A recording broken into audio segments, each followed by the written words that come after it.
Confounding code decipherers, stumping scientists, and bewildering brilliant minds for decades, the Voynich Manuscript is an enigma, seemingly even to itself.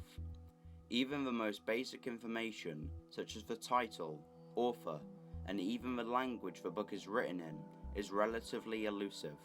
But how did this strange set of scribblings attract such attention, and what secrets are hidden within?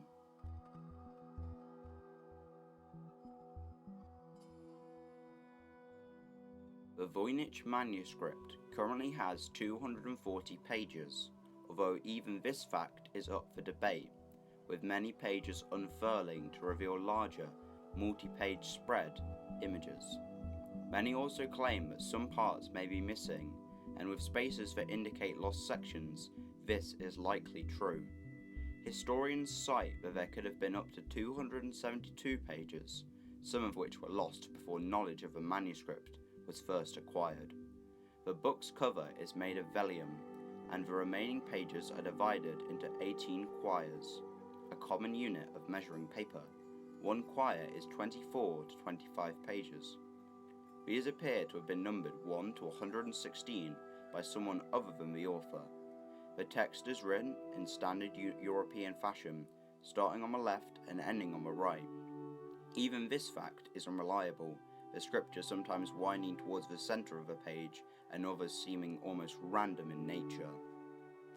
Contents. The Voynich record is composed of multiple sections, divided by those who study it, detailing, presumably, different aspects of life.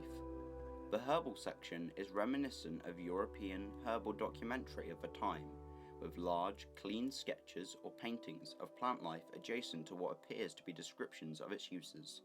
These are unfortunately undeciphered. Interestingly, copies of images from the pharmaceutical section, detailed later, are painted here in a larger or cleaner format. Note that most of the plant life is, to quote Wikipedia, unambiguously unidentifiable. The astronomical section contains circular diagrams suggesting planets and stars, and even has images of moons and suns. One page has a series of diagrams detailing the conventional symbols for the zodiac. Each of these zodiac signs, negating Aquarius and Capricorn, which seem to be lost, is surrounded by crude images of 30 female women, partially nude, each in possession of a labelled star of some sort. In odd contrast to this, Aries and Taurus are split into 4 diagrams, with only 15 women each. The cosmological section is similar to the astronomical section, also including spheres, although these appear to be of more of an obscure nature. This section, in addition, also has numerous foldouts, one of which spans 6 pages. The 6-page foldout, commonly known as Rosette's Folio, details 9 islands connected by causeways. Each island is topped with a castle, although one has a sinister-looking volcano. Several have theorized this might actually be a religious section, with the volcano denoting hell.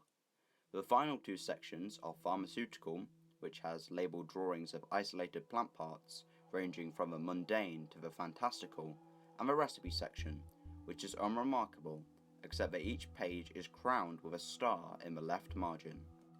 Purpose. Despite the relative ambiguity of its contents, most scholars who've studied the Voynich Manuscript agree on its potential purpose, a pharmacopoeia to address early modern medicine. The first section is almost certainly an encyclopedia of plant life, although the plants in question are verifiably unidentifiable. Many of the plant drawings seem to be combinations of multiple species, petals perverted and stuck to different stems.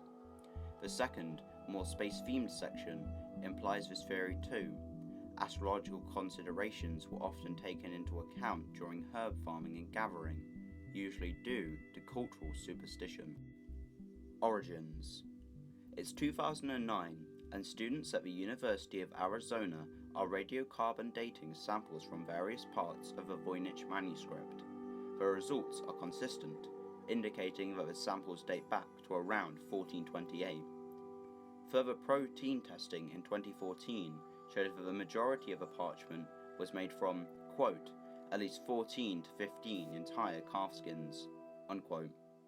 The first confirmed owner was an estranged alchemist from Prague, going by the name George Baresh, although even he seemed unsure of the manuscript's meaning.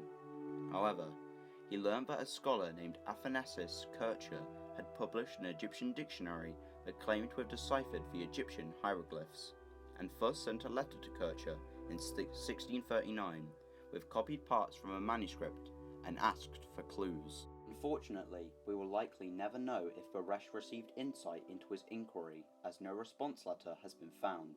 Despite this, Kircher apparently tried to acquire the book, but was barred from its ownership by Baresh. Eventually, after Baresh's demise, Kircher was sent the work. A letter found inside the cover from 1665 reveals how this came to be, detailing how the manuscript was left to Johannes Marco Marci, who, knowing Kircher's fascination, had forwarded it to him. The letter also states the manuscript had once belonged to Emperor Rudolf II, who supposedly paid 2.07 kilograms of worth of gold for it. However, after Rudolf's untimely death, it was given to the head of Rudolf's botanical gardens in Prague, likely due to the debts he owed. The history of the manuscript from this point is long and tedious, stored in the Collegio Romano until troops captured the city and decided to construct books relating to the church. Many of the books, including the Voynich Manuscript, were hastily moved to personal libraries to exempt confiscation. From this point, it was moved to the Villa Mondragon until it was sold to the Vatican, only for Voynich to acquire it along with 29 other books. After being passed around Voynich's family line, it was eventually donated by Hans B. Krause to the Yale University in 1969. Here it sits, gathering dust and fading into obscurity. It is, however, referenced jokingly by cryptologists due to all of the false claims about its decryption. However, students still occasionally take peeks at this estranged piece of literature, attempting to decipher the secrets stocked within. Why not take a look for yourself? I'll be including links in the description to a scan of the Voynich manuscript. Perhaps you'll be the one to make a breakthrough discovery.